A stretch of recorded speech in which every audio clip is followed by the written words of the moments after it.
Assalamualaikum warahmatullahi wabarakatuh. Innal hamdalillah nahmaduhu wa nasta'inuhu wa nastaghfiruh wa na'udzu billahi min shururi anfusina wa min sayyiati a'malina. May yahdihillahu fala mudilla lahu wa may yudlil fala hadiya lahu. Asyhadu an la ilaha illallah wahdahu la syarika lahu wa asyhadu anna Muhammadan 'abduhu wa rasuluh. Amma ba'du fa inna khairal kalami kalamullah wa khairal huda huda Muhammadin sallallahu alaihi wasallam wa syarral umuri muhdatsatuha wa kullu muhdatsatin bid'ah wa kullu bid'atin dhalalah wa kullu dhalalatin finnar. Alhamdulillah, pertama kita rafa'kan syukur kita kepada Allah Subhanahu wa taala yang menghidupkan kita, yang mengumpulkan kita pada hari ini di dalam majlis ilmu. Merupakan majlis yang terbaik untuk kita persembahkan amalan kita untuk menjadikan ianya di antara jalan-jalan yang dipermudahkan menuju ke syurga. Dan mudah-mudahan Allah memudahkan bagi kita jalan ke syurga. Amin ya rabbal alamin. Setelah kita berbincang ataupun memperkatakan dalam bab salam pada pelajaran-pelajaran yang lepas, dan pada hari ini kita masuk dalam bab yang ke-137, masih lagi berkaitan dengan bab salam, tetapi Imam An-Nawawi rahimahullah telah meletakkan bab ini yang bertajuk Babu Salamir Rajuli ala zawjatihi wal mar'ati min maharimihi wa ala ajnabiyyihi wa ala ajnabiyyatin wa ajnabiyati la yukhafu al-fitnah bihinna wa salamihinna bihadha syarti. Maksudnya salam seorang lelaki kepada isterinya dan wanita yang menjadi mahramnya atau kepada orang lain, yakni bukan isteri atau mahram, seorang ataupun banyak, yang tidak dikhawatiri timbulnya fitnah dengan mereka itu. Demikian pula salam kaum wanita itu pada lelaki dengan syarat tidak menimbulkan fitnah. Di dalam bab ini masih lagi kita berbicara tentang babus salam yang diarahkan oleh Rasulullah sallallahu alaihi wasallam dengan kalimah ifsyus salam, sebarkan salam, yang tidak dilimitkan kepada siapa sahaja, terutamanya di kalangan orang-orang mukmin, kerana ianya merupakan doa yang Allah ajarkan kepada Nabi Adam untuk umatnya, yang mana kita melakukan perbuatan itu, di mana ucapan ini pernah disebutkan oleh Nabi Adam kepada para malaikat yang berada di dalam syurga. Jadi ini menunjukkan kalimah ini merupakan kalimah yang agung, tetapi berapa ramai yang cuba beramal dengan kalimah-kalimah tersebut. Bagi mereka yang ingin menghidupkan sunnah Rasulullah SAW, maka sebarkan salam sesama kita dahulu. Sebarkan salam sesama kita, sebarkan salam dalam keluarga kita, termasuk isteri, anak-anak kita, cucu kita. Maka kita praktikalkan supaya kita dapat membuat satu sunnah yang paling besar, yang mana Rasulullah mengatakan disebabkan salam itu berlakunya perasaan kasih sayang, kerana doa yang kita berikan kepada orang yang kita ucapkan salam. Jadi insya-Allah, jadi tajuk dalam bab ini Imam An-Nawawi mengetengahkan salam seorang lelaki kepada isterinya. Ya, adakah kita bagi salam pada isteri kita? Kan? Pasal dah tiap-tiap hari jumpa dah jemu nak bagi salam ke? Macam mana? Jangan begitu. Bagi salam kerana ianya merupakan doa. Ya, salam kepada isteri ataupun suami dan wanita yang menjadi mahramnya. Wanita yang menjadi mahramnya atau kepada orang lain yang bukan isteri atau mahram. Okey, tetapi itu ada syarat. Bagi salam kepada wanita-wanita yang bukan mahram, ya, maka ianya ada syarat dia. Kenapa? Kerana dalam Islam dia cuba nak menutup segala bentuk-bentuk fitnah, bentuk-bentuk kemungkaran ataupun bentuk-bentuk penginayaan. Ya, kita bagi salam, bukan tak boleh bagi salam. Tiba-tiba, ya, bila kita bagi salam dia dah salah sangka kat kita pula. Jadi berat. Ya, kita bagi salam, kita pak duda, bagi salam mak janda, kan? Orang duk salah sangka. Ya, jadi di sana ada pengiraan yang perlu ambil kira. Bukan tak boleh, boleh, tetapi kena ambil kira. Ya, terutamanya masyarakat kita ni masyarakat yang banyak buruk sangka, banyak buruk sangka. Apa yang berlaku, ya, kalau dapat dalam klip video tu sikit je kesilapan, terus dia jadikan isu fitnah. Ya, maka zaman ini adalah zaman fitnah, zaman yang kena berhati-hati, terutamanya bagi mereka yang terkenal. Tak kira ustaz ke tak ustaz ke, ataupun di mana orang-orang yang terkenal, golongan-golongan yang terkenal, kena berhati-hati. Terpaksa. Kenapa? Kerana fitnah yang ada pada zaman ini merupakan fitnah yang paling jahat, kerana nak menjatuhkan seseorang. Jadi oleh kerana itu, tuan-tuan dan perempuan, suasana Islam kita ni suasana yang sudah longlai, tidak ada nilai, dan seharusnya kita yang menghidupkan. Oleh kerana itu, paling penting dalam jiwa sebagai seorang Muslim, bersangka baik sesama Muslim. Itu usul bagi ukhuwah Islamiah. Dia beriman kepada Allah dan bersangka baik sesama Muslim, sesama kita, walau keadaan yang macam mana sekalipun, dia tetap bersangka baik. Itu adalah usul di antara usul ukhuwah, syarat nak menjadikan kita ukhuwah Islamiah. Ini kalau kita duk dengar orang bercakap, orang tu kata kat kita, terus kita marah, itu di antara perkara yang paling berat. Tidak ada ukhuwah Islamiah, prasangka buruk dalam hati kita. Na'udzubillah min zalik.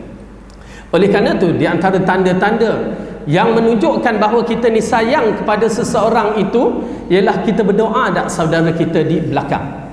Berdoa ke tidak? Satu. Dan kita pertahan tak saudara kita dari belakang. Kalau itu ada di dalam sifat jiwa kita ataupun sifat kita, maka itu di antara sifat yang terbaik untuk menjalinkan ukhuwah Islamiah yang mana Rasulullah sallallahu alaihi wasallam arahkan. Baik. Jadi memberi salam yang bukan isteri ataupun mahram, seorang ataupun banyak, yang tidak dikhawatiri timbulnya fitnah dengan mereka itu. Demikian pula salam kaum wanita itu pada lelaki, dengan syarat tidak menimbulkan fitnah. Baik. Jadi hadis yang pertama kita akan baca, an Sahl bin Sa'd radhiyallahu anhu qala, kanat fina imra'atun wa fi riwayatin kanat lana ajuzun ta'khudhu min usulis salqi fatatrahuhu fil qidri wa tukarrikuhu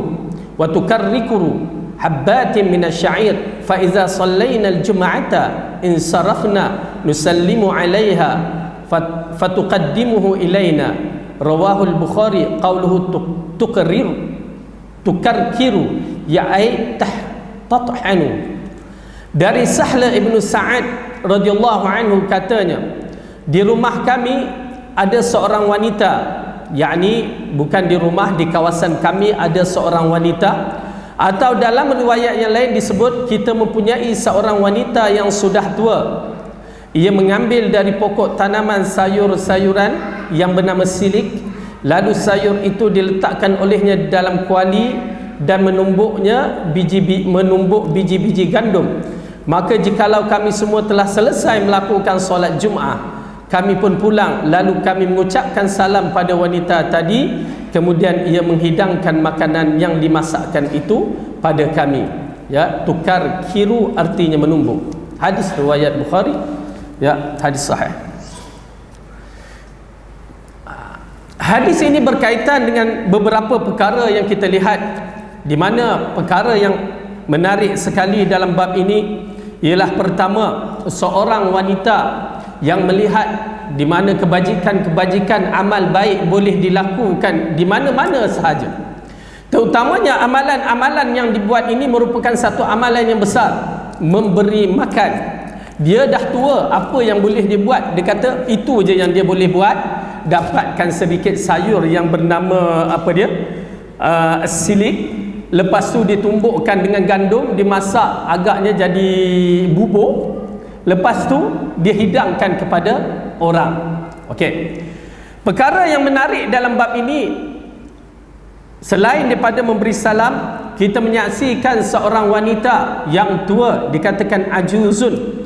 Dia tak kata ajuzatun, tetapi ajuzun pun boleh digunakan kepada kalimah yang begini. Seorang wanita yang tua, yang mana dia akan mengambil dari pohon tanamannya, dia tanam sendiri sayur-sayur tu, lepas tu dia ambil gandum tu, dia tumbuk. Subhanallah, dia ambil daripada tumbuh-tumbuhan Lepas tu dia buat dengan tangan dia sendiri. Pada zaman tu mana ada blender ke ataupun untuk menghancurkan dengan cara yang senang pada zaman sekarang. Tetapi dia berusaha kerana apa? Kerana nak beri makan. Subhanallah. Satu perkara yang kita menyaksikan di dalam Al-Quran dan dalam hadis berkaitan dengan memberi makan, yang menyebabkan seseorang itu boleh menceriakan mukanya di hari orang bermuka masam. Di dalam surah Al-Insan jelas kepada kita, ya, memberi makan kepada anak yatim, fakir miskin dan orang yang di dalam tawanan, maka dia akan menceriakan mukanya di akhirat kelak. Tuan-tuan dan perempuan, bila kita mendapatkan hadis dan Al-Quran dalam bentuk begini, amal walaupun sekali, walaupun sedikit, amalkan. Itu guna Al-Quran dan Al-Hadis, bukan sebagai dengar, okey, alhamdulillah, settle, tak ada apa masalah bagi kita. Tak, saya katakan amalkan. Medan kita medan amal yang akan Allah ambil sebagai untuk kita berat timbangan kita ataupun tidak. Jangan biarkan. Kalau wanita yang tua lakukan semata-mata mencari keridaan Allah, semata-mata tahu di sana ada alam akhirat, maka kita yang dah belajar punya lamanya dan berada, apa salahnya kita menginfakkan walaupun sedikit, memberi makan kepada orang-orang yang tertentu. Hadis ini, wanita ini mengisyaratkan, pertama dia tua dan kesungguhan untuk memberi makan, dan dia beri makan kita saksikan bila? Selepas Jumaat, ya. Sebelum Jumaat tak boleh ke? Ya, boleh, tak jadi masalah. Tetapi sunnah makan, siapa yang nak makan pada hari Jumaat disunnahkan. Nanti kita akan sampai dalam bab hadis, disunnahkan makan yang berat-berat tu, makan tengah hari itu selepas Jumaat. Ya, selepas Jumaat itu sunnahnya. Tetapi janganlah pula halang, nanti nasi lemak tu sampai kan hari Jumaat orang bagi, tak boleh, nanti lepas Jumaat. Ya, tengok-tengok lepas Jumaat semua dah keluar dah, tak ada nasi lemak banyak lebih. Tak, biarkanlah. Ya, yang mana boleh buat, tak boleh tak apa. Tapi jangan sampai menghalang pula.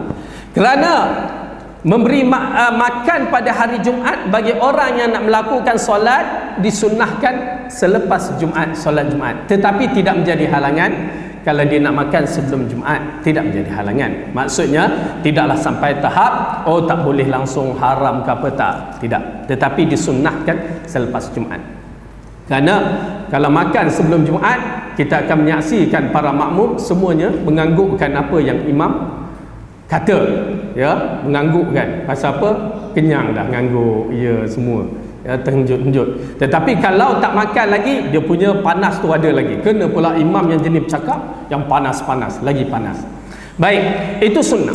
Jadi kita menyaksikan wanita ini di zaman Rasulullah, mereka makan selepas Jumaat, dan waktu orang tu keluar, ya, orang keluar Jumaat, wanita ini memberi makanan kepada mereka. Siapa yang bagi salam, meh makan. Tak bagi salam pun meh makan juga. Asalnya begitu. Tetapi mereka dah tahu setiap kali lepas solat Jumaat, wanita ini akan menghidangkan makanan, maka mereka akan makan. Okey. Pada hadis ini juga menunjukkan tidak menjadi masalah jika kita nak memberi makanan seperti yang dibuat oleh masyarakat kita, letak pisang, apa lagi. Tapi kat sini saya nampak mewah. Dululah, sekarang tak pasti. Ya, mewah. Okey. Mereka nak bersedekah tidak menjadi masalah. Letak pisang, apa lagi mereka letak. Tetapi saya pernah mendengar seorang tu berceramah, dia kata, kenapa nak letak pisang? Orang ni bukan monyet. Apa pandangan kita dalam bab ini? Tuan-tuan dan perempuan, dalam bab bersedekah jangan hina sesiapa, apa saja yang mereka nak bagi. Mereka mampu bagi pisang, bagi. Bukan masalah mereka manusia ni monyet ke tidak. Mereka bagi kerana Allah pada hari Jumaat, ahlan. Kalau mereka nak bagi apple ke, anggur ke, lagi cantik. Tetapi itu yang mereka bagi, maka kita jangan pertikaikan. Jangan jadikan diri kita seperti orang-orang munafik yang disebutkan di dalam surah Taubah, yang mengkritik orang-orang Islam nak menginfak kurma sebanyak satu bekas ataupun satu cupak. Islam takkan menang dengan kurma satu cupak. Tuan-tuan dan perempuan, Islam akan menang dengan kurma satu cumpak. Kenapa? Keikhlasan mereka, dan itu harta yang ada. Seperti mana hadis Rasulullah mengatakan, fattaqun nar walau bisyikin tamar. Takutlah kamu kepada neraka walaupun kamu bersedekah separuh biji kurma. Separuh biji kurma ada apa? Kita berbuka puasa makan sebiji kurma tak kenyang. Separuh biji kurma. Tetapi Rasulullah kata bersedekah walaupun itu yang kamu ada. Kenapa? Kerana dengan sedekah itu akan menyelamatkan kita dari neraka. Tiba-tiba orang nak menginfakkan, bersedekah dengan buah pisang, itu yang dimampu, ahlan, tak menjadi masalah. Jangan kita pula menghinanya, ya. Jadi oleh kerana itu, perkara ini satu galakan kepada kita untuk bersedekah dalam bentuk makanan kepada orang-orang yang kita tahu memerlukan makanan, ya, itu yang paling afdal. Kemudian kita bersedekah makanan secara umum tidak menjadi masalah, pahalanya tetap ada. Dan di sini kita melihat bahawa para sahabat sendiri membuat perkara tersebut, dan ianya menjadikan satu amalan bagi wanita tersebut pada tiap-tiap hari Jumaat, ya, nak menjamu makan kepada sahabat-sahabat yang lepas solat Jumaat. Dan ianya satu perbuatan yang kita katakan baik, yang tidak menjadi masalah untuk kita beramal.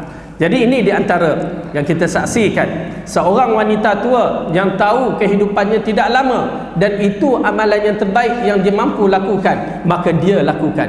Dan begitu juga bagi kita yang kita tahu kedudukan kita ni, ya, tak lama juga, maka buat satu amalan yang terbaik yang ianya merupakan satu amalan yang akan dinilaikan di sisi Allah, besar pahalanya. Baik. Kemudian yang kedua, wa'an Ummi Hani wa'an Ummi Hani Fakhitah binti Abi Talib radhiyallahu anha qalat ataitu an-nabiy sallallahu alaihi wasallam yaumul fath wa huwa yaghtasilu wa Fatimatu tasturuhu fasallamtu wa dzakaratil hadis rawahu Muslim.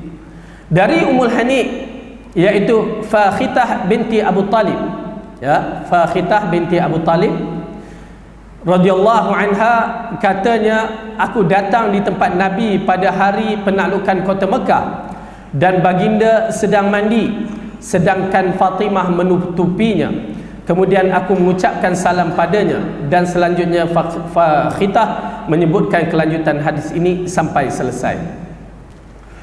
Ini di antara hadis yang berkaitan dengan hari Fathul Mekah, hari pembukaan Mekah, yang kita menyaksikan banyak hukum hakam berlaku di situ. Dan pada hari Fathul Mekah juga kita menyaksikan Rasulullah sallallahu alaihi wasallam telah menunjukkan contoh akhlak yang terbaik yang membebaskan orang-orang yang pernah bersalah di dalam Islam, orang-orang yang pernah menghinanya, ya, dia bebaskan dengan ucapan pada hari ini, ya, dikatakan bahawa pada hari ini aku bebaskan seperti mana Nabi Yusuf, ya, memaafkan abang-abangnya, ya. Jadi dalam kisah ini menunjukkan bahawa Rasulullah sallallahu alaihi wasallam, ya, berjalan dalam keadaan tawaduk, menaiki menaiki kuda, ya, masuk dalam kota Mekah dalam keadaan yang begitu hebat keagungannya, tetapi masih lagi dalam keadaan tawaduk, merendahkan diri. Maka dalam peristiwa ini diceritakan oleh Ummu Hani, yang mana dia masuk ke kawasan Rasulullah sallallahu alaihi wasallam dan baginda sedang mandi.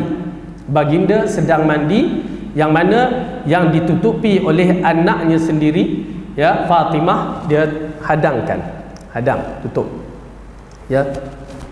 Ini menunjukkan bahawa jika seseorang itu mandi, maka sebaik-baiknya, seboleh-boleh menjaga aurat, ya, menjaga aurat. Kadang-kadang kita mandi kena pula swimming pool tu, ya, masya-Allah, tak kira dah aurat. Dah lah aurat satu bab, tak kira itik jantan, itik betina semua ada, ya, itu satu bab. Jadi cuba jaga aurat kita, ya, cuba jaga aurat kita. Baik. Lalu Fatimah menutupnya. Cuma nak menceritakan Ummi Hani, anak kepada Abu Talib. Abu Talib bapa saudara Rasulullah sallallahu alaihi wasallam. Jatuh Ummu Hani siapa? Ummu Hani sepupu dia. Okey, sepupu. Macam Ali juga. Ali bin Abi Talib. Jadi Ummu Hani ini Fakhitah binti Abu Talib. Jadi sepupu, pangkat sepupu. Jadi dia memberi salam kepada Rasulullah sallallahu alaihi wasallam. Okey. Maka dibenarkan.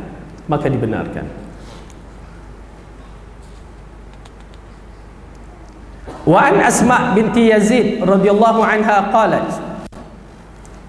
marra alaina Nabiy sallallahu alaihi wasallam fi niswatin fasallama alaina rawahu Abu Dawud wa Tirmidzi wa qala hadithun hasan wa hadha lafzu Abi Dawud wa lafzu Tirmidzi anna Rasulullah sallallahu alaihi wasallam marra fil masjidi yauman wa usbatun minan nisa'i qu'udun fa'alwa biyadihi bitaslimin.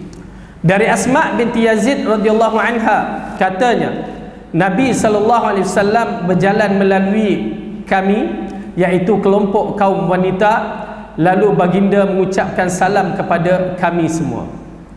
Diriwayatkan oleh Imam Abu Daud dan Tirmidzi mengatakan bahawa ini adalah hadis hasan. Ini adalah lafaz Imam Abu Daud. Adapun lafaz Imam At-Tirmidzi ialah bahawa Rasulullah sallallahu alaihi wasallam berjalan di dalam masjid pada suatu hari melalui kelompok kaum wanita yang sedang duduk-duduk. Lalu baginda memberikan isyarat dengan tangannya dengan disertai ucapan salam. Baik.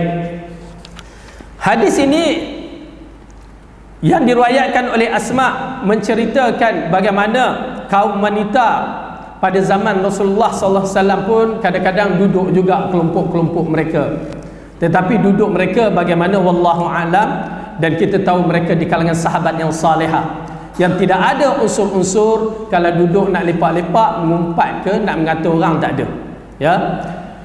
Lalu Rasulullah sallallahu alaihi wasallam melalui mereka. Ya, Rasulullah sallallahu alaihi wasallam melalui mereka, lalu Rasulullah mengucapkan salam.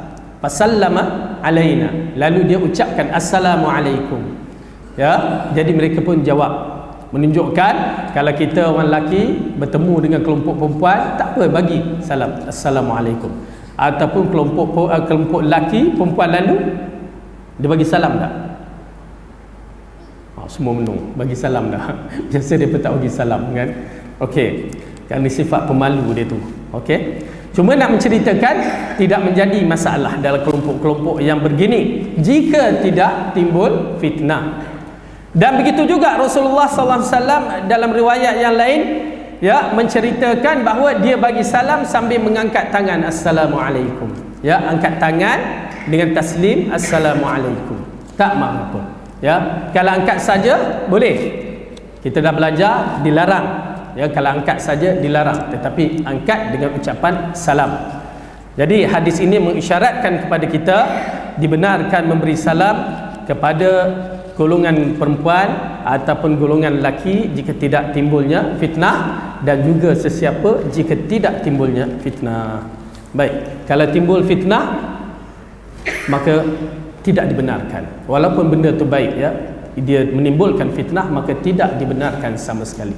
Oleh kerana itu dalam bab ini tuan-tuan dan perempuan, kita kena renung banyak perkara, terutamanya dalam perkara-perkara yang tertentu. Kita kena lihat fitnah besar ke tidak. Jangan disebabkan timbulnya fitnah, betul kita nak ikut sunnah Rasulullah, tetapi ada masa kita kena faham elok-elok, suasana belum menentukan, membenarkan. Ya, kena faham. Bukan kita kata oh ini sunnah mesti buat terus. Tak, bukan begitu kaedahnya. Kita kena faham, kena teliti elok-elok. Masyarakat perlu dijelaskan dengan terperinci. Oleh kerana itu Rasulullah sallallahu alaihi wasallam dalam kaedah nak meruntuhkan Kaabah, kan, nak jadikan Kaabah tu balik kepada bentuk Nabi Ibrahim buat tu, ya, dia memikir panjang. Kalaulah tidak kerana kaum aku baru je masuk Islam, nescaya aku ubah balik Kaabah dalam bentuk yang dibuat oleh Nabi Allah Ibrahim. Tetapi dia tak runtuhkan. Kerana apa? Di sana ada perkara yang penting. Akidah umat perlu dijaga. Biar mereka dalam keadaan Islam mereka tu ya kuat, terjaga akidahnya, ya, daripada membuat satu perkara yang besar tetapi lebih diutamakan al-aula fa-aula. Begitu kedudukannya, ya. Oleh kerana itu kita kena renung jauh. Bagi anak-anak muda yang bergerak dalam gerakan Islam ataupun menyebarkan agama, kena renung panjang, ya, kena berbincang dengan ustaz-ustaz yang mana yang mempunyai pengalaman dan pengetahuan yang besar dalam bab-bab dakwah ni. Kerana dakwah memerlukan ketenangan, perancangan dan pemahaman yang betul, ya, bukan main redah saja, ya, berbahaya. Baik. Kerana kita cuba menutup segala pintu fitnah. Menutup segala pintu fitnah, jangan disebabkan fitnah seharusnya benda tu tidak menjadi masalah, kita jadikan dia masalah yang menyebabkan orang lari daripada memahami Al-Quran dan As-Sunnah secara betul, ya. Baik.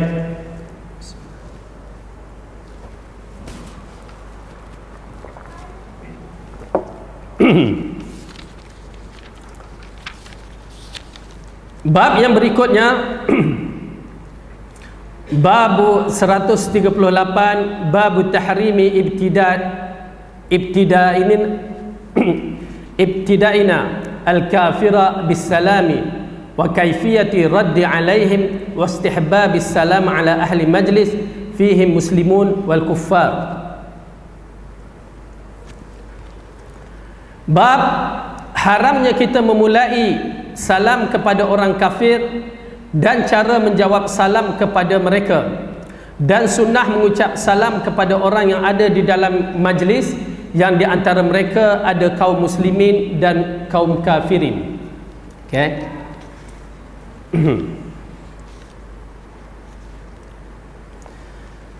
Satu bab yang besar ini, bab yang menjadi perbahasan kepada setengah orang, setengah ulama, yang berkaitan dengan memberi salam kepada orang kafir dan cara menjawabnya, yang perlu kita menelitinya dengan baik, ya, yang berkaitan dengan orang kafir. Orang Islam tak kira, tak menjadi masalah. Orang tu fasik ke, orang tu bagaimanapun dia kategori Islam, dibagi kita beri salam, tak menjadi masalah. Tetapi bila orang tu kafir, bagaimana kedudukannya? Itu dia, bagaimana kedudukannya. Imam An-Nawawi telah meletakkan babut tahrim, ya, haramnya kita memulai memberi salam kepada orang kafir. Kalau kita nak mula salam, bagaimana? Kalau dia bagi salam dahulu, itu lain. Kalau kita bagi salam, bagaimana kedudukannya? Jadi kepada orang kafir. Dan kategori kafir pun kita kena faham elok-elok. Kerana kafir ini terbahagi kepada 3 golongan. Pertama, yang dikatakan kafir zimmi, kafir zimmah, kafir yang telah mengambil perjanjian dengan kerajaan Islam, yakni membayar ufti ataupun membayar yang dikatakan cukai kepala, mentaati segala apa yang ditetapkan oleh kerajaan Islam, maka itu dinamakan kafir zimmi ataupun zimmah. Yang Rasulullah SAW mengatakan, siapa yang menyakiti kafir zimmah, dia menyakiti aku. Ya, menunjukkan kedudukan kafir zimmah ini tinggi di dalam Islam. Kita tak boleh nak menyakiti dia. Ya. Kemudian yang kedua, kafir ahdi. Kafir ahdi, kafir di bawah perjanjian. Seperti kita di Malaysia dikategorikan kepada kafir ahdi. Kita berjanji di bawah perjanjian. Kamu tak kacau aku tak kacau kamu. Ya, kita di bawah semua perjanjian, ya, maka kita dalam kafir ahdi ini pun begitu, tidak boleh menyakiti mereka. Tidak dibenarkan kecuali kalau mereka menyakiti kita. Dan kita kena gunakan kesempatan untuk berdakwah di dalam kafir ahdi. Ya. Ya, akhlak kita kena menonjol dalam bab ini. Kemudian yang ketiga, kafir harbi.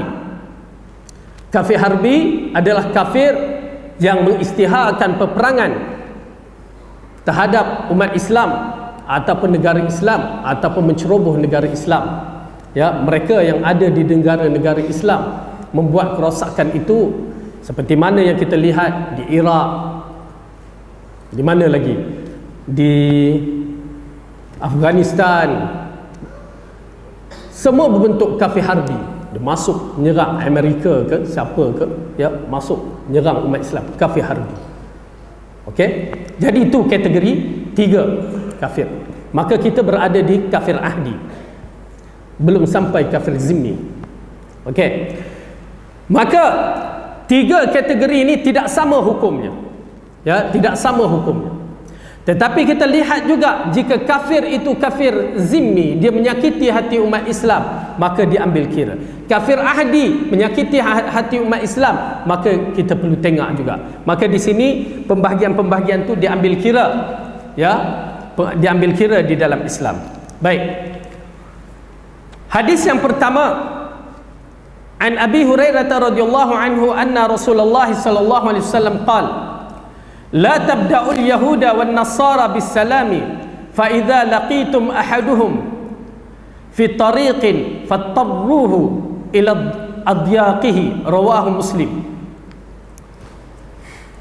Dari Abu Hurairah radhiyallahu anhu bahwasanya Rasulullah bersabda, janganlah kamu memulai mengucapkan salam kepada orang Yahudi dan jangan pula kepada orang Nasrani. Maka jikalau engkau semua bertemu dengan salah seorang di antara mereka itu, yakni orang Yahudi atau Nasrani, pada satu jalanan, maka paksakanlah kepada mereka untuk melalui jalan yang sempit. Maksudnya kamu jangan bagi ruang kepada mereka. Okey, kenapa jadi begitu?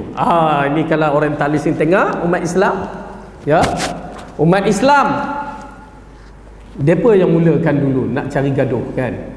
Orang lalu dia pergi himpit, bagi jalan sempit. Okey, bagaimana kedudukan dalam hadis ini, kita kena faham elok-elok.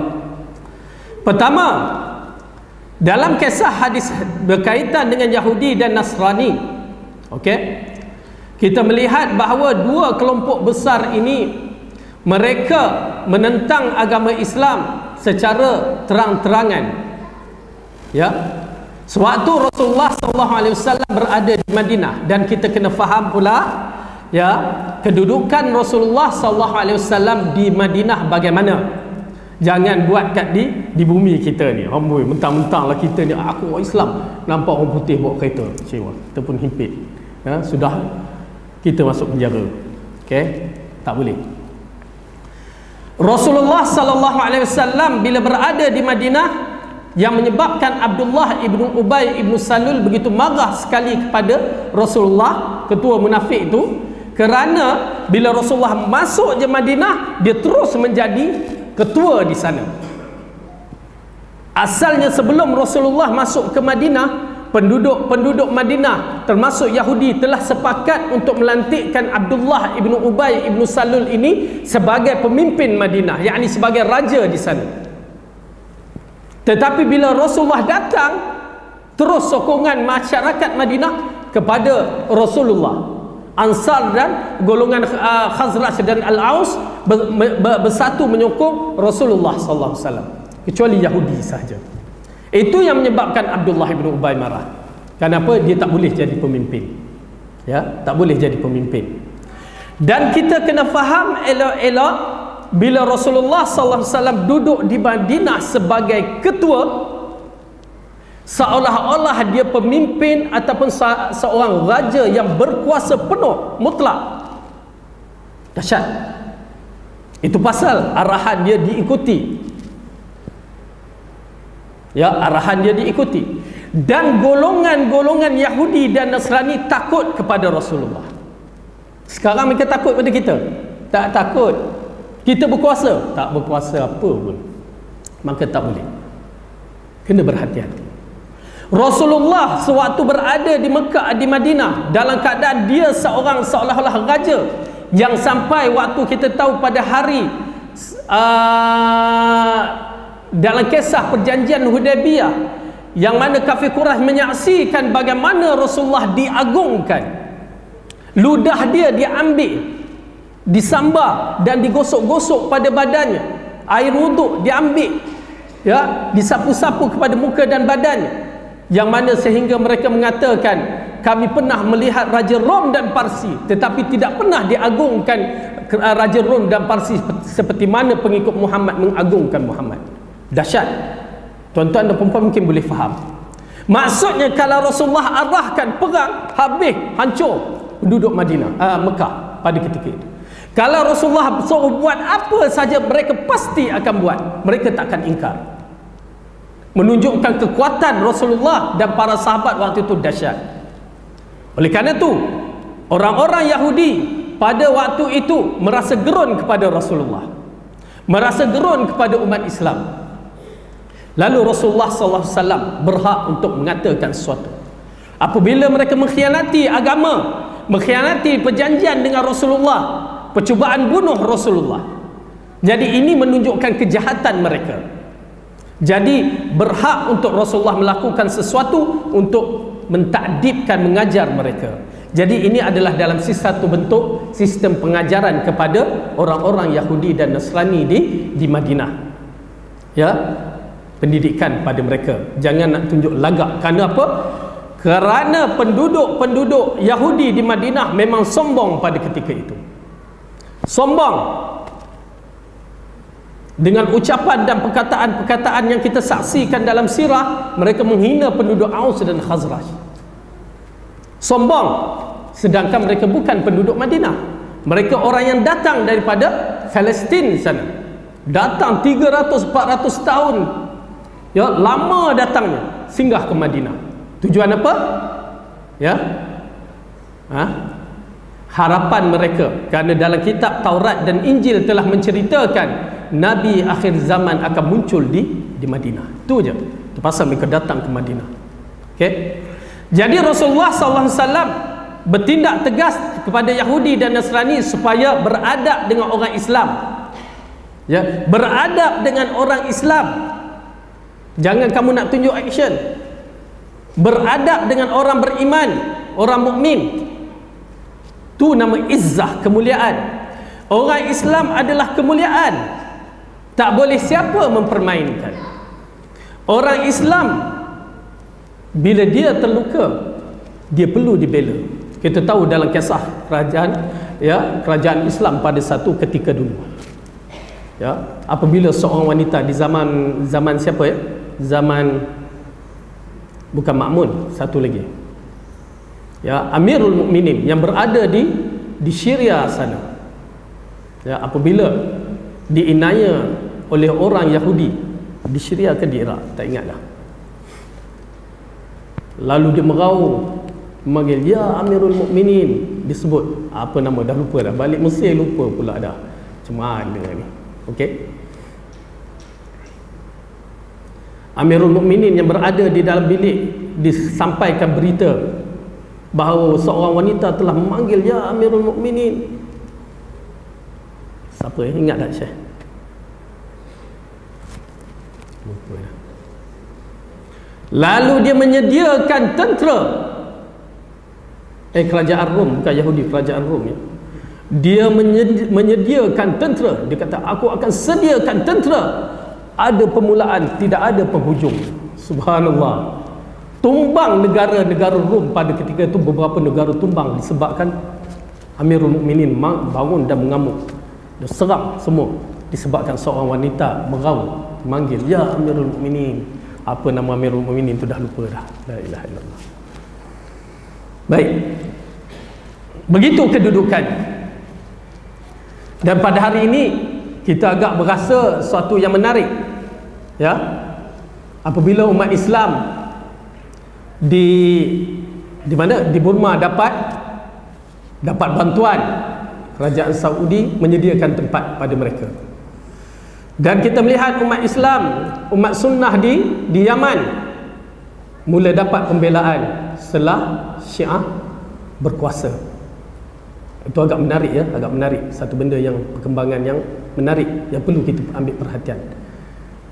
Dan Palestin dalam keadaan berita yang baik juga jika King Salman bertindak ya, membantu Palestin. Ya, subhanallah, kita berdoalah agar Allah memberikan kekuatan kepada umat Islam kembali dengan bantuan-bantuan yang begini.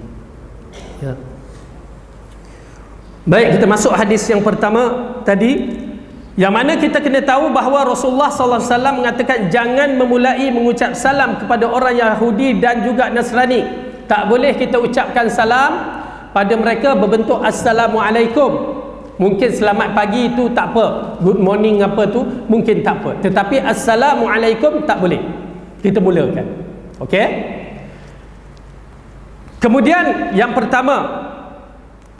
Yang kedua, maka jika engkau semua bertemu dengan salah seorang di antara mereka itu, yakni orang Yahudi dan Nasrani, jadi impitkan mereka agar mereka agak melalui jalan tu tidak dalam keadaan sombong, maksudnya.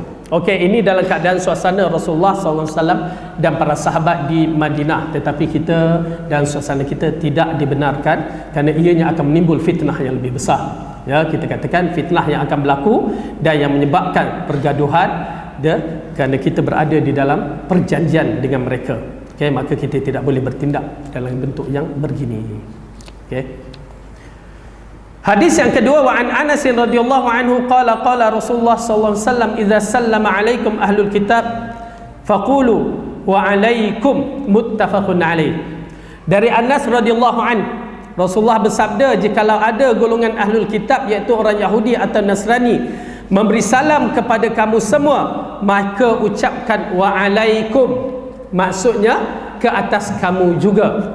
Assalamualaikum, selamat sejahtera ke atas kamu. Kalau dia bagi betul, maka sebut wa alaikum, tak apa, tak jadi masalah. Ingat, kerana pada zaman Rasulullah, Yahudi dia bermain dengan ucapan-ucapan. Dia nak bagi salam kepada Rasulullah, bukan dia bagi salam yang betul. Kalau kita orang Melayu tak faham, tapi kalimah itu adalah kalimah Arab yang mana Rasulullah faham, sahabat faham dan Yahudi faham.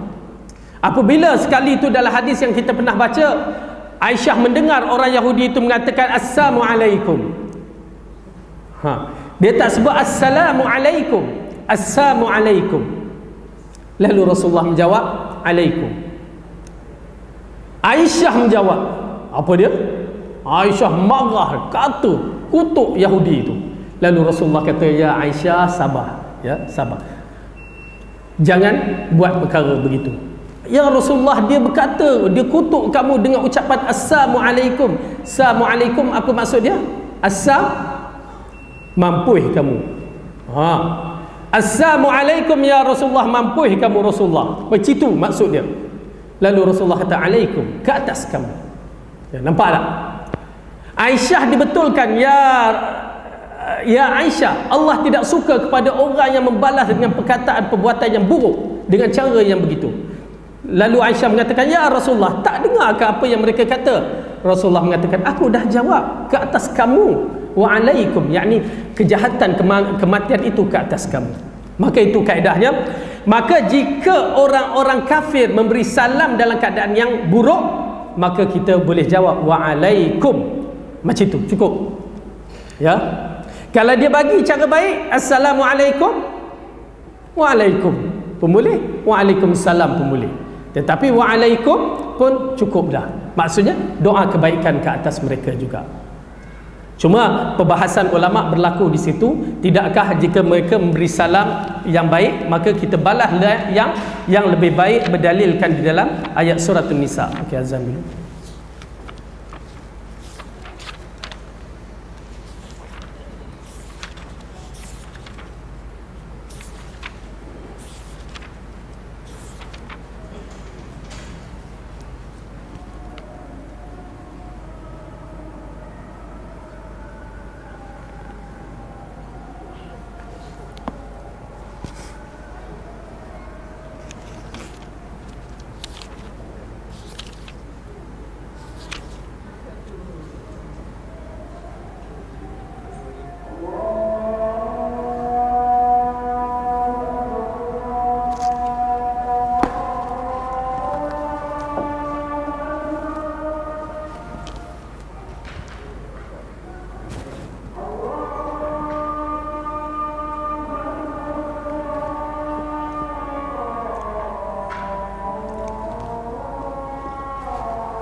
Allah.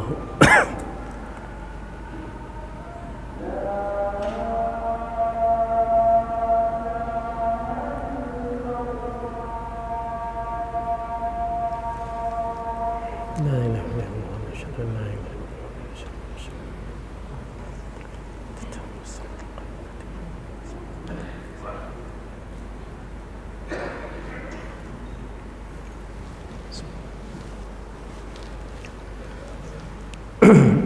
Bismillah, alhamdulillah, wassalatu wassalamu ala rasulillah wa ala alihi wa sahbihi wa man wala.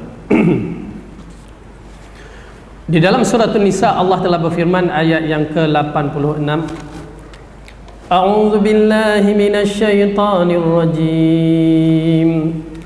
Wa idza huyyitum bi tahiyyatin fahayyu bi ahsana minha aw rudduha. Innallaha kana ala kulli syai'in hasiba. Apabila kamu dihormati dengan satu penghormatan, maka balaslah penghormatan itu dengan yang lebih baik, atau balaslah dengan yang serupa. Sesungguhnya Allah memperhitungkan segala sesuatu. Baik. Dalam ayat ini mengisyaratkan kepada kita, apabila kamu dihormati dengan satu penghormatan, dengan beri salam dengan satu salam, maka balaslah penghormatan itu yang lebih baik ataupun yang serupa dengannya. Ini di antara adab bagi kita. Orang bagi salam, maka kita membalasnya dengan serupa ataupun dengan yang baik. Jadi bagaimana kategori dalam orang Islam tak menjadi masalah, tetapi bagaimana pula kalau orang kafir yang memberi salam kepada kita? Okey, dan kita kena tahu bahawa kafir zimmi dan kafir ahdi dia tidak seperti kafir harbi. Kafir zimmi dan kafir ahdi di bawah perjanjian yang mana kita boleh mempergunakan waktu keadaan itu untuk kita berdakwah, menarik dia di dalam Islam. Dan kategori muallafatil qulub, orang yang kita kata muallaf dia terbagi kepada dua. Muallafatil qulub, orang yang muallaf ini, yang pertama yang baru masuk Islam, dan yang kedua belum masuk Islam tapi hatinya cenderung kepada Islam. Oleh kerana itu kalau kita memahami konsep tentang bab zakat, ya, muallafatil qulub, yang baru masuk Islam dan yang belum masuk Islam tapi hatinya cenderung kepada Islam, mereka layak. Dan kalau kategori-kategori yang begini mengucapkan salam kepada kita, maka kita ada pilihan untuk menjawabnya. Ini setengah pandangan para ulama dalam bab ini, kerana mereka dikategorikan orang-orang yang Masya Allah hatinya cenderung kepada Islam, ataupun mereka baik sesama Islam, ya, mereka baik nak bantu Islam atau bersama kita. Maka jika mereka beri salam kerana mereka tidak ada niat buruk, seperti orang Yahudi, Assalamualaikum, mereka akan mengatakan Assalamualaikum, ya. Kita kat sini mungkin nampak macam Cina-Cina tu bahasa dia tak clear, tapi pergi ke Kelantan ke, tu dia Cina cakap Kelantan, ya, bagi salam clear. Okey. Jadi bila mereka beri salam dalam bentuk ini, kita boleh menjawab waalaikum ke atas kamu, dan waalaikum salam kesejahteraan ke atas kamu, ataupun bab kata dalam Al-Quran kalau nak tambah lagi pun tidak menjadi masalah. Ini setengah pandangan. Dan bagi saya, bila bertemu dengan kaedah muallafatil qulub, bagi mereka yang cenderung kepada Islam, maka ianya insya-Allah mudah-mudahan tidak menjadi masalah dalam menjawab salam mereka, ya, membalaskan dengan cara yang baik. Bahkan mungkin kita mendoakan dia, ya Allah bagi petunjuk kepada si fulan, ya, begitu. Baik, hadis yang berikutnya, hadis yang terakhir dalam bab ini. Wa an Usamah radhiyallahu anhu anna Nabiy sallallahu alaihi wasallam marra ala majlisin fihi akhlatu minal muslimin wal musyrikin abdihil awsan wal yahudi fasallama alaihimun Nabiy sallallahu alaihi wasallam, muttafaqun alaih. Dari Usamah ibnu Zaid bahawa Nabi sallallahu alaihi wasallam berjalan melalui satu majlis pertemuan yang di dalamnya terdapat bagai campuran antara kaum muslimin, kaum musyrikin, iaitu para penyembah berhala, dan ada pula Yahudi. Lalu Nabi sallallahu alaihi wasallam memberi salam kepadanya. Ini menunjukkan bahawa salam diucapkan dengan jelas Assalamualaikum untuk umum, tak menjadi masalah. Dan kalau kita pembaca berita, tak payahlah assalamualaikum dan salam sejahtera, tak payah dah, bagi assalamualaikum cukup, ya. Salam satu Malaysia, tak payahlah dah, assalamualaikum pun dah cukup. Okey, jadi itu yang terbaik. Dan kita melihat bahawa perbuatan Rasulullah SAW membenarkan dalam bentuk-bentuk yang begini. Jadi insyaAllah mudah-mudahan ya, dalam bab-bab yang begini, saya menasihat bagi mereka yang berada bercampur dalam masyarakat-masyarakat kita ni majmuk kan, maka masyarakat-masyarakat ni kita gunakan kesempatan untuk kita berdakwah sebenarnya. Dan kita berdakwah untuk mendampingi orang-orang yang dikatakan dalam bentuk kafir ahdi, dan tidak boleh bermusuh dengan mereka kerana mereka di bawah perjanjian, kecuali kalau dalam keadaan mereka melanggar perjanjian dengan kita. Wallahu alam bisawab. Yang baik itu dari Allah, yang salah dan silap dari kelemahan saya sendiri. Aku qauli hadza wa astaghfirullah li wa lakum. Wassalamualaikum warahmatullahi wabarakatuh. Subhanakallahumma wa bihamdika asyhadu an la ilaha illa anta astaghfiruka wa atubu ilaik.